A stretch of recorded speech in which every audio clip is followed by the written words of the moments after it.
All right, let me bring in right now Ben Jealous. He's, of course, the former president and CEO of the NAACP, who has now announced just yesterday that he is jumping into politics officially. He is jumping in the race for governor of Maryland. Ben, it's great to see you. Thanks for coming in. Thank you. It's great to see you. Thank you. I want to get to your big announcement in just 1 second. But first on this, kind of the direction of the Democratic Party at the moment. Hillary Clinton has offered some of these excuses for her loss in the past, James Comey and Russia. But what we haven't heard before from her is blaming the Democratic Party. Listen to this, Ben. You know, I set up my campaign, and we have our own data operation. I get the nomination. So I'm now the nominee of the Democratic Party.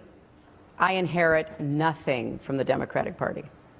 What do you mean nothing? I mean, it was bankrupt. It was on the verge of insolvency.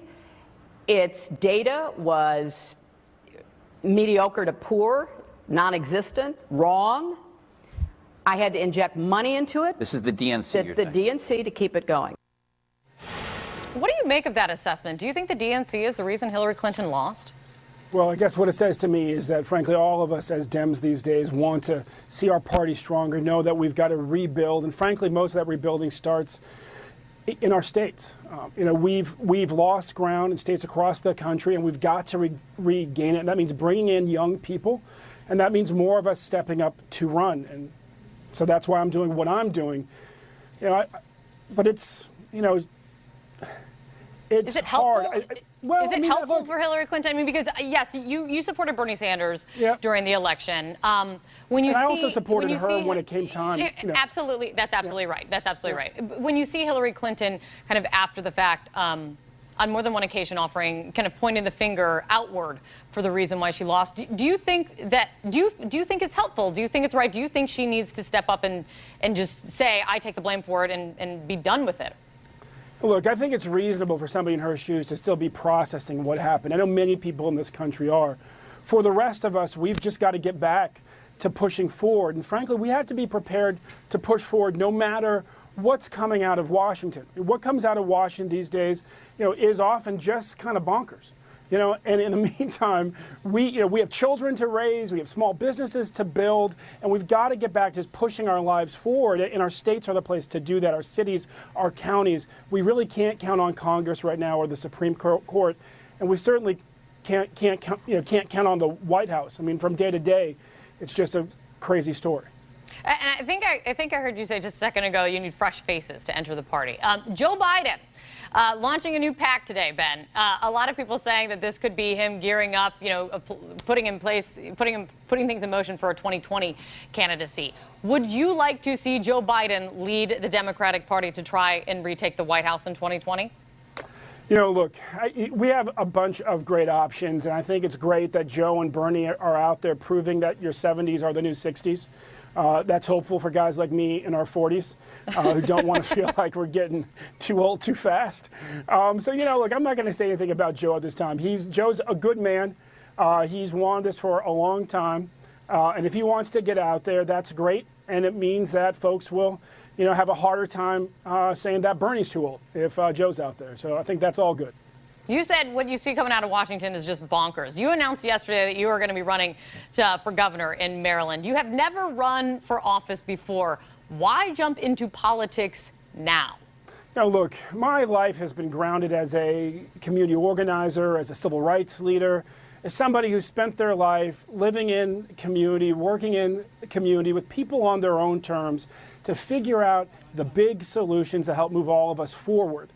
And I've done that in my state again and again. I led the effort there to abolish the death penalty, and I helped lead the efforts to pass marriage equality and to pass the DREAM Act. And touring across the state, just driving around in my truck with my kids, sitting down with folks at their kitchen tables, what you heard again and again is, look, we just want to move forward. And this, you know, the president's tweets and all this craziness in Russia, you know, what can we do right here? And I see an opportunity in Maryland right now for us to move forward quickly on the economy, on education, and our kids need us to do just that. So that's why I've jumped in. I guess, you know, the organizer in me, the leader in me, looks at what's happening in Washington, looks at how silent our governor is.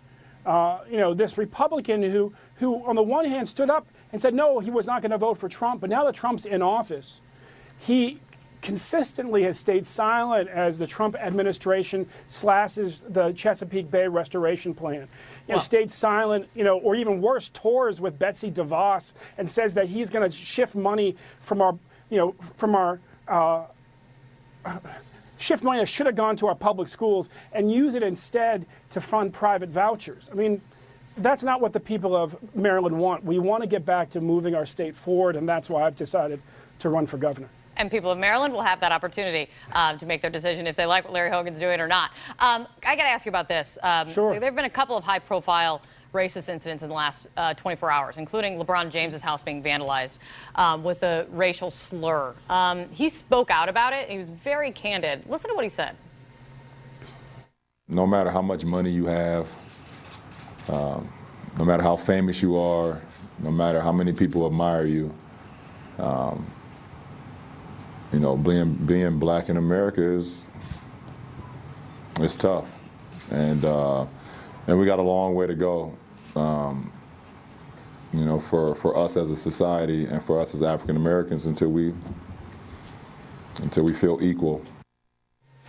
You made your career in civil rights. What does it mean to have someone like LeBron James say, we've got a long way to go? Well, look, it reminds us of what so many black athletes have said over the years. But here in Maryland, it brings us right back to just a week and a half ago, 2 weeks ago.